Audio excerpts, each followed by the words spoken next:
मेथी कापून घेत आहे. मिरची कापून घेऊया.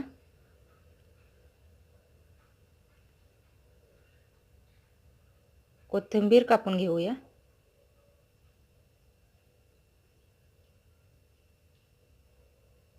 पीठ चाळून घेऊया.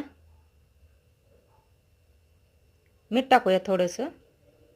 हळद टाकूया थोडीशी. पाणी ओतूया. मिक्स करून घेऊया. कणिक तिंबून घेऊया. पिठामध्ये मेथी टाकून खाल्ल्यास शुगर कंट्रोल व्हायला मदत होते. तेल टाकून मळून घेऊया.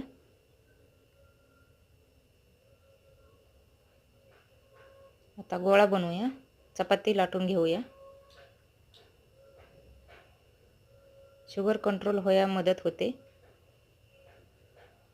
तुम्ही पण अशी करून पहा. कमेंटमध्ये सांगा.